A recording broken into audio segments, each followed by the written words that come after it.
Hello dear student, कैसे हैं आप लोग। उम्मीद करते हैं मस्त हैं, स्वस्थ होंगे और पढ़ाई लिखाई कर रहे होंगे। हमारा पिछला लेक्चर क्या हुआ था, प्रकाश का अपवर्तन पढ़ रहे थे जिसमें हम सारी थ्योरी कवर किए थे। उसके बाद मैं बोला था कि लास्ट में क्या करेंगे, हम नेक्स्ट वाले में प्रकाश के अपवर्तन पर कुछ क्वेश्चन करेंगे, फिर उसके बाद लेंस पढ़ेंगे। ठीक है ना। देखो, हम अपने जो वादा किए थे आपसे सिलेबस कंप्लीट कराएंगे दिसंबर में, तो वो करा देंगे। ठीक है ना। इसके लिए परेशान बिल्कुल मत होना। थोड़ा सा गांव में क्या होता है कि बिजली का थोड़ा ऊपर नीचे हो जाता है, कभी आती है कभी नहीं आती है, इसका इशू है। लेकिन आप लोग चैनल को सब्सक्राइब किए रहोगे ना, बेल आइकन को प्रेस किए रहोगे, तो जब भी वीडियो आएगा तब आपको तुरंत मिल जाएगा। ठीक है ना। तो सवाल करते चलते, देखो सवाल तो आना ही है ना। सवाल तो आना ही है, आपकी थ्योरी पूरी नहीं आएगी, पूरे थ्योरी नहीं आएगा, कुछ सवाल भी आएंगे। तो सवाल हम आपको पढ़ाएंगे आज। आज क्या है, प्रकाश के अपवर्तन पर आधारित कुछ क्वेश्चन करेंगे। ठीक है ना। कुछ क्वेश्चन करेंगे, पहले हम पढ़ चुके थे। थोड़ा सा 2 मिनट रिवीजन करा दे रहे हैं पुराना। पहले पढ़े थे, क्या होता था प्रकाश के अपवर्तन में, होता था एक माध्यम से दूसरे माध्यम में जाने पे वो अभिलंब से दूर हटती थी या अभिलंब से पास आ जाती थी। ठीक है ना। फिर एक चीज पढ़े थे कि जिस माध्यम का अपवर्तनांक जितना ज्यादा होता था, उस माध्यम में प्रकाश की चाल उतनी कम होती थी, ये भी पढ़े थे। स्नेल का नियम पढ़े थे, साइन आई बटा साइन आर बराबर क्या होता था, साइन आई बटा साइन आर 1 n 2 होता था। फिर मैं बोला था ये वाला मत लगाना, जिस माध्यम का अपवर्तनांक उस माध्यम की एंगल, जिस माध्यम का अपवर्तनांक उस माध्यम का एंगल, बोले थे लगाने के लिए। अच्छा, ये सब चीजें तो ठीक है, ये थ्योरेटिकल टर्म है। क्वेश्चन आपका बनता है निरपेक्ष अपवर्तनांक और सापेक्ष अपवर्तनांक से बनता है। जैसे बोल दिया जाए कांच के सापेक्ष वायु का, वायु के सापेक्ष कांच का, या फिर कांच के सापेक्ष पानी का, पानी के सापेक्ष कांच का। ऐसे सवाल आपके पास ज्यादा बनते हैं। तो आज का पहला सवाल है, वीडियो को स्टार्ट करते हैं। इससे पहले आप लोग चैनल को सब्सक्राइब कर दीजिए। मैं संदीप विश्वकर्मा, आपका छोटा सा प्यारा सा चैनल सीजीएस एजुकेशन। ठीक है ना। चलो, कह रहा है सवाल, जल का अपवर्तनांक 1.3 है। मैं पहले ही बताया था सवाल सॉल्व करने के तरीके होते हैं। एक बार में पूरा सवाल मत पढ़ा करो, कभी मत पढ़ा करो। पूरा सवाल पढ़ोगे टाइम वेस्ट जाएगा, फिर से तुम्हें पढ़ना पड़ेगा। जल का अपवर्तनांक दिया 1.3, जल मतलब वाटर, ANW, और कुछ नहीं दिया तो मानते हैं एयर के सापेक्ष दिया होगा। वाटर का कितना दिया है, 1.3। अच्छा, कांच का अपवर्तनांक दिया है 1.5, मतलब Ng दिया है ग्लास का 1.5, और जिसके नहीं दिया उसको हम मान लेते हैं एयर। बिना देखे बताओ, ग्लास का अपवर्तनांक ज्यादा है, इसका मतलब ग्लास में प्रकाश की चाल कम होगी, देख लेना तुम। फिर कह रहे प्रकाश की चाल जल में, जल में प्रकाश की चाल ये दिया है। तो वेलोसिटी ऑफ लाइट, वेलोसिटी दिया है वाटर में 2.25 × 10⁸ मीटर प्रति सेकेंड। कह रहे हैं तो कांच में प्रकाश की चाल ज्ञात कीजिए ग्लास में। अगर बच्चा मेरे चार ऑप्शन दे दिया गया होता, चार ऑप्शन दे दिया गया होता, और उसके बाद तुम ढूंढते पहले, मान लो दो ऑप्शन दे देता इससे बड़े वाले, एक ऑप्शन इतना ही दे देता, और चौथा ऑप्शन इससे छोटा देता ना, तो छोटा मार के आगे बढ़ जाते। बहुविकल्पी यही से करना होता है, छोटा वाला जो दिखेगा वही मार के आगे बढ़ जाओ। अब छोटा अगर एक से ज्यादा दिख रहा है तब तो मुझे सॉल्व करना पड़ेगा, है ना, क्योंकि अपवर्तनांक इसका ज्यादा नहीं है, अपवर्तनांक इसका ज्यादा है। इसका ज्यादा अपवर्तनांक होने का मतलब इसका वेग होगा कम। और सॉल्व करके देखते हैं। चलो, यहाँ से होता है ANW क्या होगा, निर्वात में प्रकाश की चाल बटे माध्यम में प्रकाश की चाल वाटर का। ANG क्या होगा, निर्वात में प्रकाश की चाल बटे ग्लास में। दोनों को अगर हम डिवाइड कर दें, दोनों को डिवाइड करो तो प्रकाश की चाल से प्रकाश की चाल कट जाएगा, बचेगा क्या, बचेगा ऊपर ANW, मतलब वाटर का refractive index with respect of air upon glass का refractive index with respect to air, ANG equal to क्या हो जाएगा, ये ऊपर चला जाएगा, VG ऊपर जाएगा, velocity of light in glass upon velocity of light in water. मैं पहले ही बोला था जिस माध्यम में रहेगा उसका उल्टा जा रहा है ना, उल्टा जाएगा। तो ANW कितना दिया है, 1.3, ये दिया है 1.5, बराबर VG चाहिए हमें, नहीं पता है, यहाँ पर 2.2 5 × 10⁸ ऊपर नीचे 10 का गुणा करो, 13/15 हो जाएगा। 13/15 इसको यहाँ ले जाओ, हम लिख सकते हैं 225 × 10⁶। किसी बच्चे को कोई दिक्कत नहीं होनी चाहिए। बाद में हम 10⁸ 8 दे देंगे, काटने के लिए थोड़ा इजी। देखो 15 से काटो, 15 से काटो, 15 × 1 = 15, कितना बचा? 7 बचा, 75, 15 × 5 = 75। 15 का गुणा 13 में करो, 15×3 = 45 की 5 हासिल 4, 15×1 = 15, 4 = 19। 195 × 10⁶। तो यहाँ से हो जाएगा 1 इधर ले आएंगे, 1.95 × 10⁸ मीटर प्रति सेकंड। ये आ गया velocity of light in glass. Velocity of light in glass समझ गए कि नहीं? वीडियो पॉज करके एक बार फिर से समझ लो पूरा कैसे किए हैं, ठीक है ना। नेक्स्ट क्वेश्चन पढ़ने से पहले इसको एक बार देख लेना खुद से, और क्वेश्चन जब नेक्स्ट देंगे तो पहले इसको खुद से सॉल्व करने का प्रयास करना, है ना। ऐसे हम तो बहुत सारे क्वेश्चन बता देंगे, आपको आना चाहिए। सीख भी रहे हो, ऐसा बात नहीं है, लेकिन आप क्या करते हैं, डरते हो अप्लाई करने से। भैया जो चीज़ें तुम्हें सिखाएंगे वही तो अप्लाई करना है, कोई बाहर से नहीं लाना है, ठीक है ना। सॉल्व करिए। और देखो मैं पहले ही बोला था ना कि ग्लास का रिफ्रैक्टिव इंडेक्स ज़्यादा है। ग्लास का रिफ्रैक्टिव इंडेक्स ज़्यादा है तो ग्लास की वेलोसिटी जो होगी, ग्लास में जो वेलोसिटी होगी स्पीड लाइट की, वो क्या होगी? कम होगी। और कम आई ना, यहाँ पर 2.25 है, यहाँ पर 1.95। ठीक है, आपको दूसरा क्वेश्चन कराते हैं। चलो भैया, आपके सामने एक स्क्रीन में एक सवाल दिया गया है, जरा ध्यान से देखो और खुद से करने का प्रयास करो। जरा वायु में प्रकाश की चाल 3 × 10⁸ मीटर/सेकंड है। 1.8 अपर्तनांक वाले कांच में प्रकाश की चाल क्या होगी? मतलब ये वायु से जा रहा है, कोई किरण है, वायु एक माध्यम, दूसरा माध्यम क्या है? दूसरा माध्यम क्या दिया गया? कांच है। दूसरा माध्यम कांच है, तो वायु से कांच में जा रहा है, तो जाहिर सी बात है प्रकाश की चाल कम होगी ना, क्योंकि वायु में रिफ्रैक्टिव इंडेक्स हम एक मान के चलते हैं। सॉरी, वायु में रिफ्रैक्टिव इंडेक्स हाँ एक मानते हैं, इसमें क्या है, एक से ज्यादा है। तो सॉल्व करिए आप लोग। चलो देखो, अब आप लोग वीडियो पॉज करके सॉल्व कर चुके होंगे, सोल्यूशन करते हैं। रिफ्रैक्टिव इंडेक्स कितना दिया है? कांच का, ग्लास का दिया है, किसके सापेक्ष? एयर के सापेक्ष 1.5। और प्रकाश की चाल दी है 3 × 10⁸ मीटर/सेकंड। बहुत ही सिंपल सा सवाल है, कह रहे velocity of light in glass. करना क्या था, कुछ नहीं, ANG = C/VG। तो VG आ जाएगा C/ANG। अच्छा ये लिखना जान गए कि नहीं, कैसे लिखते हैं? जिसका चाहिए उसको बाद में लिखो। ग्लास का चाहिए, ग्लास का लिखो किसके सापेक्ष? एयर के सापेक्ष। नहीं दिया होता तो उसको बोलते हैं निरपेक्ष अपवर्तनांक, वो हम ले लेते हैं। 3 × 10⁸ इसको लिख देंगे 30/15, ऊपर नीचे 10 का गुणा, गुणे 10⁸ 8। तो VG आएगा 15×30 × 10⁸ 8 मीटर/सेकंड।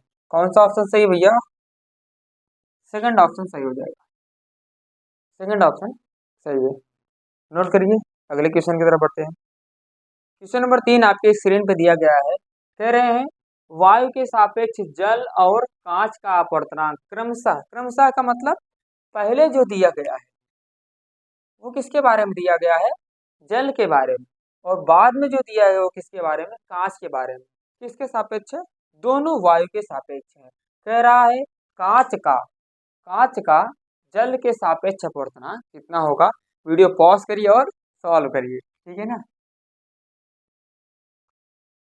चलिए आप लोग कर लिए होंगे पॉज करके वीडियो सॉल्व, वीडियो को पॉज करके सॉल्व कर लिए। अब आगे देखते हैं, जो जो दिया है देखो, वायु के सापेक्ष जल का, तो रिफ्रैक्टिव इंडेक्स किसका? वाटर का। किसके सापेक्ष? एयर के सापेक्ष। कितना दिया है? 4/3। फिर कांच का, कांच का मतलब ग्लास का, किसके सापेक्ष, एयर के सापेक्ष। कितना दिया है, 5/3। पूछ क्या रहा है, पूछ रहा है कांच का, कांच का ना, तो एन ग्लास किसके सापेक्ष, जल के सापेक्ष, जल के सापेक्ष वाटर को दे रखा है, ये हमसे पूछ रहा है। ऐसे सवाल ना बहुत पूछते हैं आपके, आप टेस्ट पेपर कोई देंगे, एग्जामिनर भी पूछता है, और आपके जो कोचिंग इंस्टीट्यूट वाले होंगे, जो भी कहीं भी होंगे, ये बेसिक सवाल पूछता है। तो करना क्या होता है, पहले लिख लेना है WNG। ग्लास का चाहिए तो ग्लास को ऊपर रखो, और किसके सापेक्ष, एयर के सापेक्ष, ठीक है। और ये किसके सापेक्ष है, वाटर के सापेक्ष है, NWE। ANG कितना दिया है, ANG 5/3। ANW 4/3। ये ऊपर जाएगा 5/3, गुणा 3 ऊपर चला जाएगा, बटा 4 नीचे रहेगा। 3 से 3 कटेगा, कितना आ जाएगा भैया, 5/4। कोई ऑप्शन मिल रहा है कि नहीं भैया, 5/4, ये वाला ऑप्शन, ये वाला ऑप्शन मिल जाएगा। कौन सा ऑप्शन सही हो जाएगा, ऑप्शन नंबर सी, ठीक है। नेक्स्ट क्वेश्चन है, यदि कोई प्रकाश की किरण 45 डिग्री के कोण पर अपवर्तित होती, अपवर्तन का मतलब कोण आर दिया है, तुम्हें आर का मान दिया है 45 डिग्री, तथा माध्यम का अपवर्तनांक 2 है। कोई माध्यम है, मुझे नहीं पता, एम ले लेते हैं, कोई माध्यम एम है, उसका अपवर्तनांक 2 है, माध्यम मतलब मीडियम 2 है। आपतन कोण ज्ञात कीजिए, आई का मान ज्ञात करना है, आपतन कोण ज्ञात कीजिए, ठीक है ना। तो स्नेल के पास चलो, जो एंगल उसका अपवर्तनांक बराबर N2 उसका एंगल R, यही तो बताए थे स्नेल भैया। तो N1 के माध्यम क्या है, एयर, N1 माध्यम क्या, एयर, एयर का अपवर्तनांक 1 इंटू साइन आई, माध्यम 2 कितना है, 2, साइन आर कितना दिया है, 45। तो sine I equal to 2 into sine 45 होता है 1/√2, और ऊपर नीचे √2 का गुणा करो, साइन आई इक्वल टू 2√2, और √2 मिलके हो जाएगा 2, 2 से 2 कटेगा, साइन आई बराबर √2। अब देखो एग्जामिनर की बेवकूफियत देखो जरा, बेवकूफियत तो देखो, कह रहे हैं आपतन कोण बताओ, और ऑप्शन में दी है आपतन कोण की ज्या दी है, समझ रहे हो ना, कितनी बड़ी बेवकूफियत है। तो इन्होंने पूछा साइन आई है, सॉरी इन्होंने पूछा आई का मान, लेकिन ऑप्शन में आई नहीं दिया, ऑप्शन में साइन आई दिया है, तो हम टिक कर देंगे पहला वाला ऑप्शन। एक्चुअली ये जो पूछ रहे हैं ना, ये पूछ रहे थे आई का मान, आई का मान क्या होगा, साइन इनवर्स √2, तो आई का मान आएगा यहाँ से साइन इनवर्स √2, ये हमारा एक्चुअल आंसर होगा। लेकिन अब ये वाला ऑप्शन में दिया नहीं है, ये वाला ऑप्शन में दिया नहीं है, तो हम क्या करेंगे, साइन आई √2 के बराबर है, ठीक है ना। चलिए कितने क्वेश्चन हो गए, 4। नेक्स्ट क्वेश्चन देखते हैं, क्वेश्चन नंबर 5 है, कांच तथा हीरे का अपवर्तनांक क्रमशः 1.5 तथा 2.4 दिया है। कह रहा है भैया कांच तथा हीरे में प्रकाश की चाल ज्ञात कीजिए, मतलब कांच में प्रकाश की चाल क्या होगी, और हीरे में प्रकाश की चाल क्या होगी, अलग अलग बताओ। और फिर कह रहे हैं हीरे का कांच के सापेक्ष अपवर्तनांक, हीरे का कांच के सापेक्ष अपवर्तनांक, ठीक है ना। सॉल्व करिए अपने से, और मुझे ये लिख के बताइए ये कैसे लिखा जाएगा, ये कैसे लिखा जाएगा। हीरे को डायमंड ले लेना D, और कांच को हम क्या लेते हैं, ग्लास। लिख के बताओ ये लिखेंगे कैसे, ठीक है ना। चलो हम सोल्यूशन करते हैं, आप लोग वीडियो पॉज करके सॉल्व कर लिए होंगे, अगर आ गया है तो 2x करके आंसर मिला लो, नहीं आया है तो फिर पूरा अच्छे से देख लो। कांच तथा हीरे का अपवर्तनांक, कांच का अपवर्तनांक ले लेंगे, ग्लास, कुछ नहीं दिया, एयर के रेफरेंस में कितना है, 1.5। उसके बाद हीरा मतलब डायमंड, डायमंड का दिया है एयर के रिस्पेक्ट में दिया है 2.4। पहला पूछ रहा है हमें बता दो VD, V कांच का, ग्लास का, और पहले में ही पूछ रहा है वीडी बताओ डायमंड में। इसके लिए फार्मूला क्या होता है, ए एन जी बराबर सी अपॉन वी जी।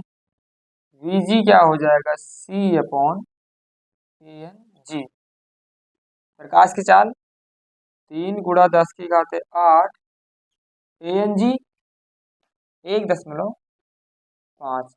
तो वी जी उत्तर आ जाएगा, कितना बार जाएगा, 30। 15×2 = 30, 2 × 10⁸ मीटर प्रति सेकंड। एक ऑप्शन तो ये हो गया, एक आंसर आपका। दूसरा आंसर क्या होगा, दूसरा आंसर कह रहा है कि V D, A N D मतलब डायमंड में क्या चाहिए, प्रकाश की चाल चाहिए, C upon V D. V D C upon A N D. 3 × 10⁸ प्रकाश की चाल और बटे ए एन डी कितना है, 2.4।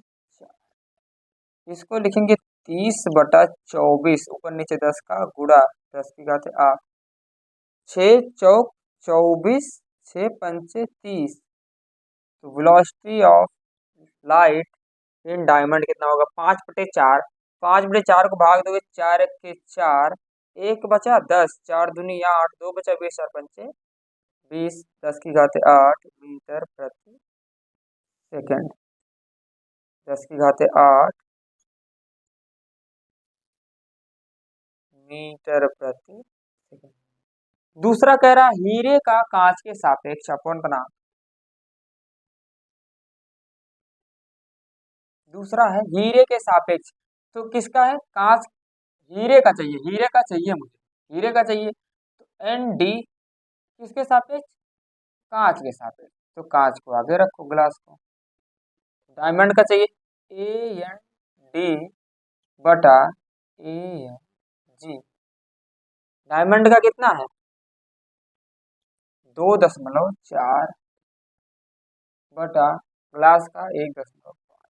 ऊपर नीचे 10 का गुणा करो, 24/15। 3 से काटोगे कितना आएगा, 8×3 = 24 बटा 3 × 5 = 15। तो यहाँ दिख रहा है एन डी कितना हो जाएगा, 5×1 = 5, 3 बचेगा, दशमलव बढ़ाएंगे 30, 5×6 = 30।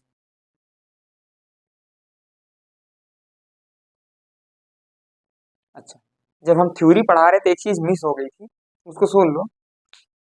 जो अपवर्तनांक होता ना, वो विमाहीन राशि, उसकी कोई बीमा नहीं होती, विमाहीन राशि होती है अपवर्तनांक, ठीक है ना। कभी आप सुने नहीं होंगे कि अपवर्तनांक इतने मीटर पर सेकंड होता है, इतने केजी होता है, इतना क्या होता है, सेकंड होता है। अपवर्तनांक क्या है, विमाहीन। विमाहीन क्यों होती है, देखो, प्रकाश की चाल बटे प्रकाश की चाल, ये जिसमें रखेंगे वही इसमें भी रखेंगे, मीटर पर सेकंड अपॉन मीटर पर सेकंड क्या हो गया, एक हो गया, कट जाएगा ना। तो आज के लिए इतना सवाल काफी है, इस टॉपिक के लिए छोटा सा टॉपिक था, ठीक है ना। नेक्स्ट वीडियो में देखेंगे लेंस, बिल्कुल मिस मत करना, ठीक है ना, क्योंकि लेंस नहीं पढ़ेंगे तो फिर हम आई नहीं पढ़ पाएंगे, नेत्र, ठीक है ना। तो वीडियो अच्छे से देखना, 5 सवाल है, अच्छे से देखना, कहीं से सवाल मिलता है ढूंढ के करो, ढूंढ के कर लो। और अगर नहीं आता है तो आप कमेंट करिए, अगर ट्यूशन डायरेक्ट भेजना है ईमेल कर दीजिए मुझे, उस पर क्या होता है, मेरे डिस्क्रिप्शन में जाना, जो चैनल का डिस्क्रिप्शन, उसमें एक ईमेल आईडी पड़ी है, उस ईमेल पे मुझे मेल कर देना सवाल, मैं रिप्लाई दूंगा, ठीक है ना। और कितना सुविधा चाहिए आपको बताइए, जितनी सुविधाएं चाहिए मैं सब दे दूंगा, ठीक है ना। हाँ, व्हाट्सअप इसलिए नहीं देते हैं कि भाई बहुत सारे अननेसेसरी मैसेज आने लगते हैं, तो इसलिए नहीं देगा। हाँ, ईमेल पे आप मैसेज करिए, वहाँ पर हम पूरा फोटो खींच के भेजिए, जो सवाल आपको नहीं आ रहा मैं वो आपको पूरा बताऊंगा, ठीक है ना। चलिए, मिलते हैं अगली क्लास में लेंस के साथ, तब तक के लिए जय हिंद, वंदे मातरम।